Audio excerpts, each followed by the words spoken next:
टुन्नू चिड़ा एक शहरी जंगल में नूडल्स का ठेला लगाता था, लेकिन उसका काम वहाँ चल नहीं रहा था। इस वजह से वो बहुत ज्यादा परेशान रहता था। एक दिन वो सोचता है, आजकल शहरी जंगल में नूडल्स बेचने के इतने ठेले हो गए हैं कि कोई मेरे पास नहीं आता। मेरा काम बहुत ही मंदा चल रहा है। लगता है वापस अपने जंगल में ही जाना पड़ेगा। गांव में कैसे अपना गुजारा होगा? रानू भी परेशान होगी। मैं करूँ तो करूँ क्या? मुझे तो कुछ समझ में ही नहीं आ रहा।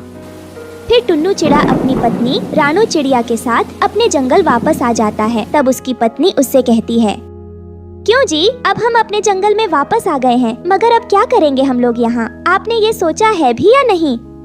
अरे रानू चिड़िया, हमें तो एक ही काम आता है, नूडल्स बनाना। वही काम शुरू कर लेता हूँ। वैसे भी यहाँ कोई नूडल्स बनाने की दुकान या ठेला तो है नहीं, तो सब मेरे पास ही आएंगे नूडल्स खाने। एक कोशिश यहाँ भी कर लेता हूँ। क्या पता ऊपर वाला चाहेगा तो बरकत देगा। तुम परेशान मत हो रानू, मैं हूँ ना, मैं कुछ न कुछ जुगाड़ जरूर कर लूँगा। एक टाइम पेट भरने का इंतजाम तो हो ही जाएगा। हाँ टुन्नू जी, आप गांव में ही एक नूडल्स का ठेला लगा लो। हमें निराश नहीं होना चाहिए। आप कल ही से काम शुरू कर दो। वो नदी किनारे एक पेड़ है ना, वहाँ ठंडी ठंडी हवा भी रहती है और शाम को पक्षी भी पानी पीने वहाँ आते हैं। तो आप वहाँ ठेला लगाएंगे तो पक्षी जरूर आपके पास नूडल्स खाने भी आएंगे। ये बात तुमने सही कही रानू, तुम्हारा जवाब नहीं। चलो अब सो जाते हैं, कल से काम भी तो शुरू करना है। टुन्नू चिड़ा ने अगले दिन नदी किनारे नूडल्स का ठेला लगा लिया। कुछ पक्षी उसके ठेले पर आते तो थे, मगर खरीदते कुछ भी नहीं थे। अजी ठेला लगाए तो 10 दिन हो चुके हैं, लेकिन एक भी पक्षी नूडल्स खाने नहीं आया। सब तो बस देखकर चले जाते हैं। इस तरह कैसे चलेगा जी? बहुत नुकसान हो रहा है। कुछ तो करो आप। हाँ रानो, तुम सही कह रही हो। कुछ तो करना ही पड़ेगा। मजदूरी करनी पड़ेगी मुझे, जो तुम्हें पता है मुझे ज्यादा पसंद नहीं है। तभी टुन्नू चिड़ा सलाह लेने के लिए अपने दोस्त कालू कौवा के पास जाता है और उससे सलाह लेकर वापस अपने घर आता है। तब उसकी पत्नी रानो उससे पूछती है, तो टुन्नू जी फिर क्या सोचा है आपने? क्या करना है आगे? रानो चिड़िया, मैंने अपने बचपन के दोस्त कालू कौवे से पूछा था। वो कह रहा था कि यहाँ जंगल के पक्षियों को पता ही नहीं कि नूडल्स होते क्या है, इसलिए वो सभी नूडल्स खाने नहीं आ रहे हैं हमारे ठेले पर। और गांव के पक्षी हैं, बिना सोचे समझे पैसे नहीं खर्च करते।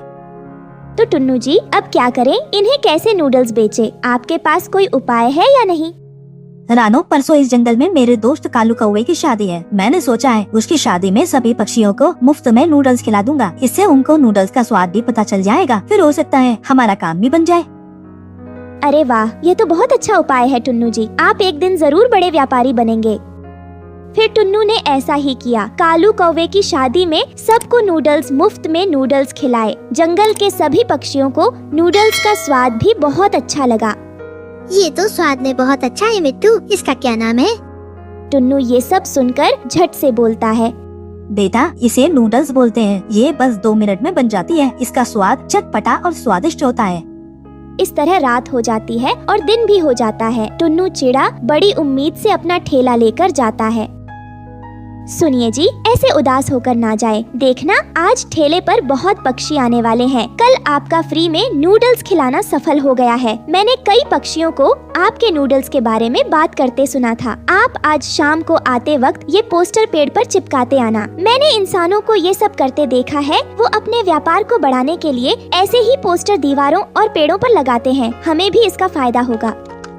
टुन्नू चिड़ा वो पोस्टर और ठेला लेकर चल पड़ता है। कुछ देर बाद वो नदी किनारे पहुंच जाता है। नूडल्स, गरमा गरम नूडल्स ले लो। स्वाद में चटपटे गरमा गरम नूडल्स ले लो।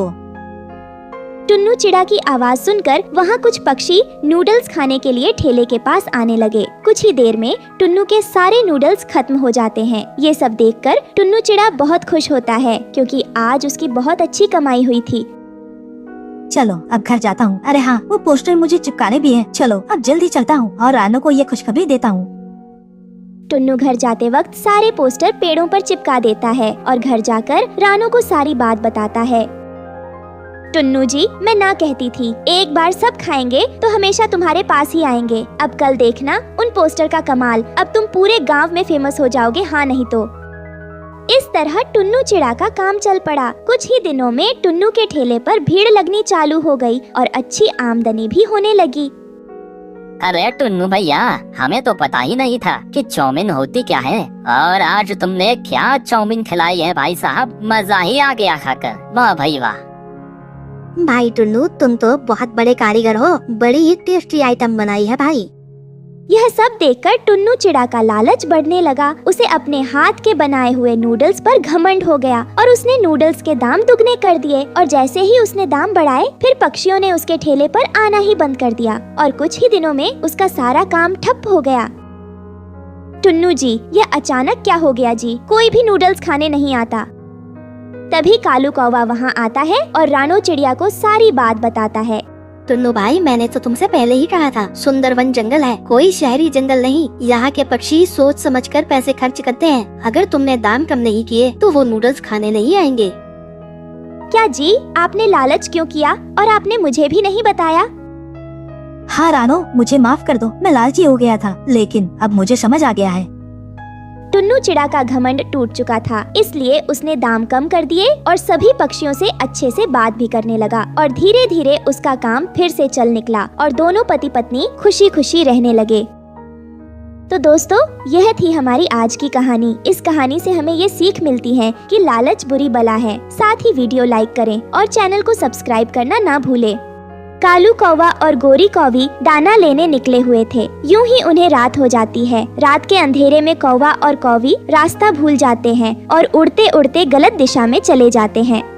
कालू कालू, मैं तो थक गई हूँ, मुझसे अब और नहीं उड़ा जाता, कहीं थोड़ा रुककर आराम करते हैं।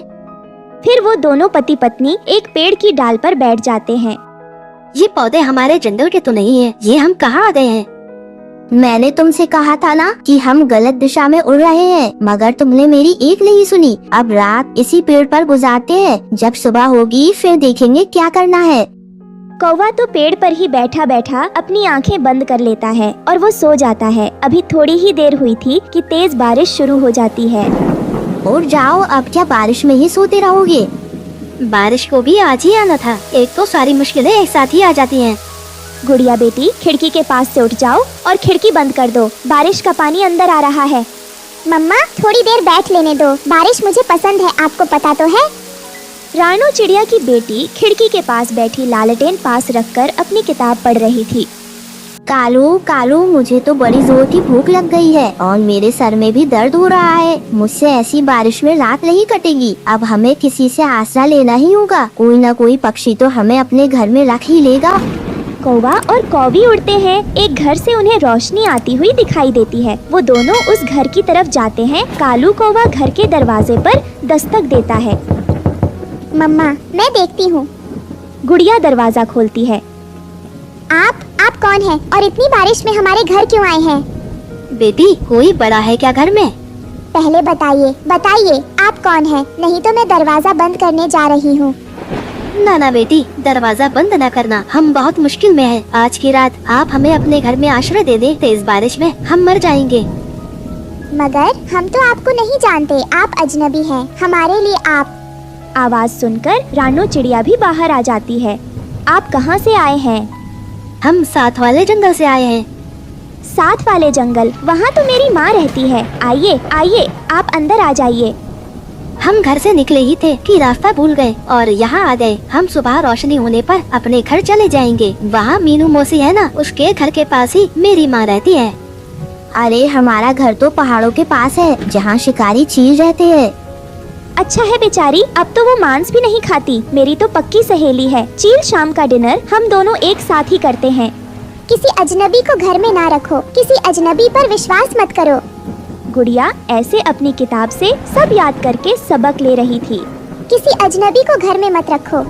रानो चिड़िया, तुम्हारी बेटी क्या कर रही है? मैं तो अपनी किताब पढ़ रही हूँ मम्मा। मेरी बेटी ऐसी ही है, जो किताबों में पढ़ती है उसे ही सच मानती है। इसे पता नहीं, कुछ रिश्ते बनाए जाते हैं एहसास के और प्यार के। यह ले आप दाना खाइए। कालू कौवा और गौरी कौवी भूखे थे। वो दाना खाते हैं। रानो चिड़िया उन्हें नरम नरम घोंसले देती है और वो दोनों कौवे सो जाते हैं। गुड़िया और उसकी मम्मा भी सो जाती हैं। बादल की गरज चमक से पूरा जंगल हिल जाता है। आय हाय, मैं तो मर गई, ये क्या हो गया? अरे सो जाओ कौवी बहन, सो जाओ। बादल की गरज थी। ऐसे सुबह हो जाती है। फिर बारिश भी थम चुकी थी। नदी नाले पानी से भर चुके थे। फूल और पेड़ पौधे बारिश से पानी में नहाकर साफ सुथरे हो चुके थे। कालू और कौवी ने भी नाश्ता कर लिया था। अभी थोड़ी देर रुक जाए, थोड़ा और आराम कर ले। अच्छा रुक जाते हैं, मैं तो पहले ही थक गई हूँ। कालू जी, चिड़िया का दिल मत तोड़ो, हम शाम को चले जाएंगे।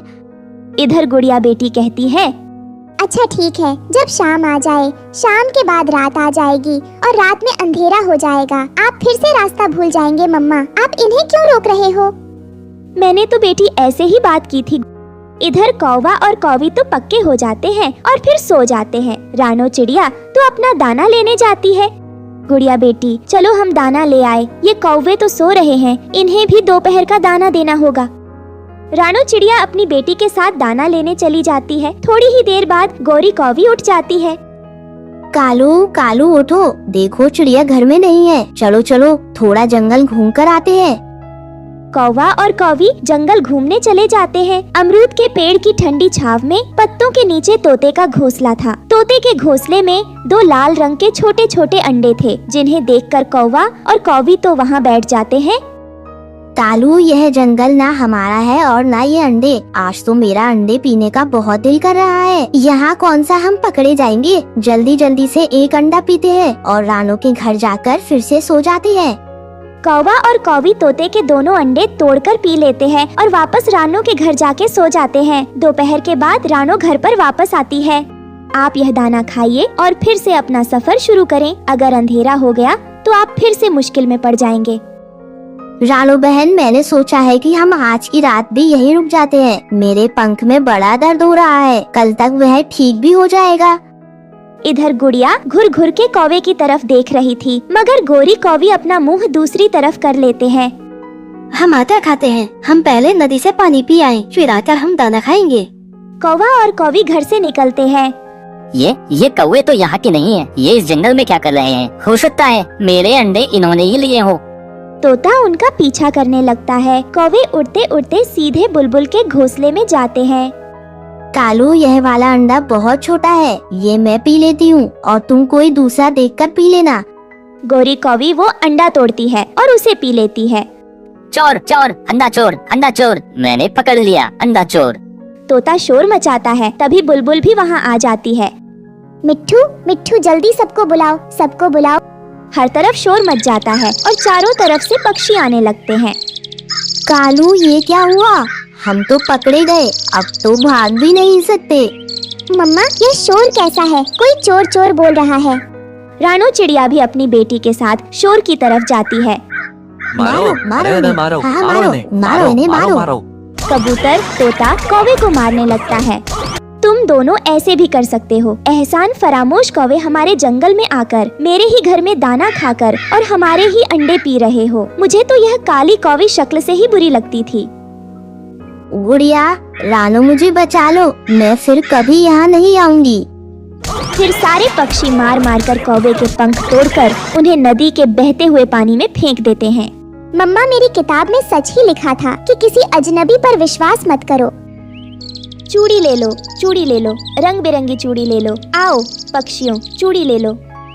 दूर एक घने जंगल में रानो चिड़िया अपने एक छोटे से बेटे के साथ रहती थी, जिसका नाम कुकू था। उसके पति की मौत एक हादसे में हो गई थी। तब से वो ही अकेले अपने बच्चे को पाल रही थी। एक दिन बहुत तेज हवाएं चलने लगती हैं। उसमें रानो चिड़िया और बहुत से पक्षियों के घोंसले मजबूत न होने के कारण टूट गए और वो सब पक्षी बेघर हो गए और थोड़ी ही देर में बहुत तेज बारिश भी होने लगी। इस वजह से बाढ़ भी थोड़ी देर में आ ही गई। सभी पक्षी ये भयंकर मंजर देखकर वहाँ से भागने लगे। रानो चिड़िया भी अपने बेटे कुकू चिड़ा के साथ पास ही के दूसरे जंगल पहुंची, जहां बारिश बहुत कम हो रही थी। रानो चिड़िया को देखकर उस जंगल का सरपंच कालू कौवा आया और उससे बोला, अरे ओ चिड़िया, तुम हमारे जंगल में क्यों आई हो? तुम्हें पता नहीं, ऐसे कोई भी पक्षी मुंह उठाकर यहाँ नहीं आ सकता।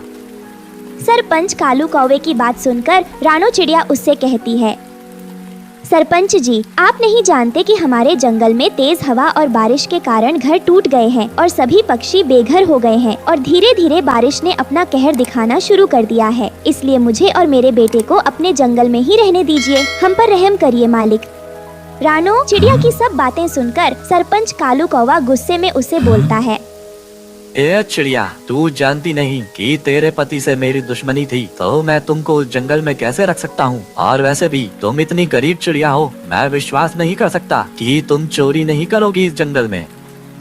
सरपंच जी, आप ये कैसी बातें कर रहे हो? हम बस समय काटने आए हैं, यहाँ पर हम चोरी क्यों करेंगे? मालिक, आपको कोई गलत फहमी हुई है, हम ऐसे पक्षी नहीं हैं। ए चिड़िया, ज्यादा सियानी मत बन और अपने बेटे को लेकर यहाँ से चली जा। मुझे तेरी एक भी बकवास नहीं सुननी। आई बड़ी मुझे समझाने वाली। रानो चिड़िया सरपंच के आगे खूब रोई, खूब गिड़गिड़ाती है, लेकिन सरपंच तेज तेज हंसता रहा और रानो चिड़िया को जंगल से बाहर निकाल देता। कुकू चिड़ा अपनी माँ से बोलता है, माँ, अब हम क्या करेंगे? ये एक आखिरी रास्ता था, मगर सरपंच जी हमें जंगल में घुसने ही नहीं दे रहे। अब हम कहाँ जाएंगे? जंगल के अलावा भी तो कोई रास्ता नहीं है। माँ, हम इस रास्ते पर भी तो रह सकते हैं।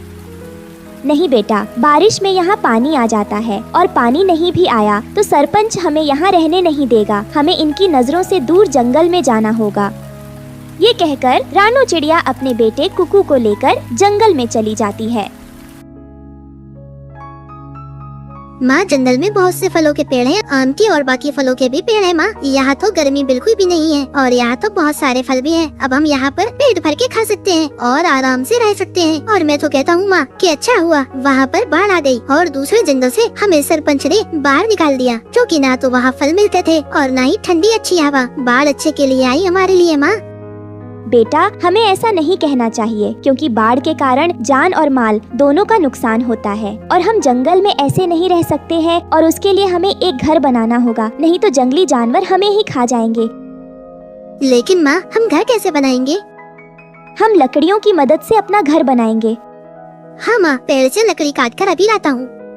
नहीं बेटा, पेड़ों में भी जीवन होता है, हमें इन्हें नहीं काटना चाहिए। हम इनकी वजह से ही तो सांस लेते हैं और खाते पीते हैं, इसलिए हमें पेड़ों का काटना नहीं चाहिए। वो सामने देखो, सूखी लकड़ियाँ पड़ी है, हम उनसे अपना घर बनाएंगे। रानो चिड़िया अपने बेटे के साथ लकड़ियाँ इकट्ठा करना शुरू कर देती है और कुछ ही घंटों की मेहनत के बाद वो काफी सारी लकड़ियाँ इकट्ठा कर लेती है। तभी रानो चिड़िया को नदी के तरफ से किसी के करहाने की आवाज सुनाई देती है। अरे कुकू बेटा, ये किसकी आवाज है? लगता है कोई मुसीबत में है, हमें उसकी मदद करनी चाहिए। चलो बेटा, तुम भी मेरे साथ चलो। ये कहकर रानो अपने बेटे के साथ नदी किनारे पर जाती है और वहाँ पर एक बूढ़े गिद्ध को बेहोश देखती है। रानो चिड़िया उस बूढ़े गिद्ध को पानी पिलाती है, तभी उसे होश आ जाता है। क्या हुआ बाबा आपको? आप इतने जख्मी कैसे हो गए? बेटा, मैं बाढ़ के पानी में बहता हुआ यहाँ आ गया। तुम्हारा बहुत बहुत शुक्रिया जो तुमने मेरी मदद की। पर बेटा, तुम इस जंगल में अपने बेटे के साथ अकेली क्या कर रही हो? ये बात सुनकर रानो चिड़िया अपनी सारी परेशानी उस बूढ़े गिद्ध को बताती है। अच्छा, तो ये बात है। चिड़िया, तुम परेशान मत हो, मैं हूँ ना, मैं तुम्हारी मदद करूँगा। मैं जादुई गिद्ध हूँ। मैं अभी तुम्हें रहने के लिए एक जादुई चूड़ी का घर भी दे रहा हूँ, जिसमें तुम्हारा परिवार बिना किसी डर के रह पाएगा और तुम गरीब पक्षियों का भी भला कर पाओगी। और उस चूड़ी के घर में बहुत सारी रंग बिरंगी चूड़ियाँ भी होंगी, जिसे बेचकर तुम अपना घर का गुजारा अच्छे से कर पाओगी। ये कहकर वो बूढ़ा गिद्ध अपने जादू से वहाँ पर एक विशाल चूड़ी का घर प्रकट कर देता है, जिसे देखकर रानो चिड़िया और उसका बेटा कुकू बहुत खुश होते हैं, क्योंकि वहाँ रंग बिरंगी चूड़ी का जादुई घर बना हुआ था। वो दोनों जल्दी से घर के अंदर जाते हैं। अंदर से वो घर नहीं महल था। रानो चिड़िया को तो वो घर बहुत पसंद आता है। वो वहीं रहने लगते हैं और खूब फल खाते हैं। रानो चिड़िया और उसके बेटे के दिन बहुत आराम से बीत रहे थे। फिर एक दिन उन्होंने देखा कि सरपंच भी बाढ़ से बचकर अपने जंगल से भागकर उनकी चूड़ियों के घर के पास आ जाता है। माफ कर दो मुझे और मुझे अपने घर में रख लो रानो, मुझे माफ कर दो रानो। अंकल, आपने अपने जंगल में नहीं आने दिया, तो हम अपने जंगल में क्यों आने दें आपको? बेटा, माफ कर दो, ऐसा नहीं बोलना चाहिए। हमें हर एक जरूरतमंद पक्षी की मदद करनी चाहिए, इसलिए कोई बात नहीं। सरपंच जी, आप आ जाइए घर में। सरपंच ने जैसे ही उस चूड़ी घर में कदम रखने की कोशिश की, तभी जादुई चूड़ी के घर ने उसे बाहर फेंक दिया और बहुत तेजी से उस जंगल में बाढ़ आ गई और सरपंच उस बाढ़ में बह गया। लेकिन जादुई चूड़ी के घर को कुछ नहीं हुआ, वो सही सलामत रहा और कुछ दिनों में बाढ़ का कहर भी शांत हो गया। और फिर क्या था, रानो चिड़िया अपने बेटे कुकू के साथ अपने चूड़ी के घर में खुशी खुशी रहने लगी और बाजार में चूड़ी बेचकर अपने बेटे का पालन पोषण करने लगी।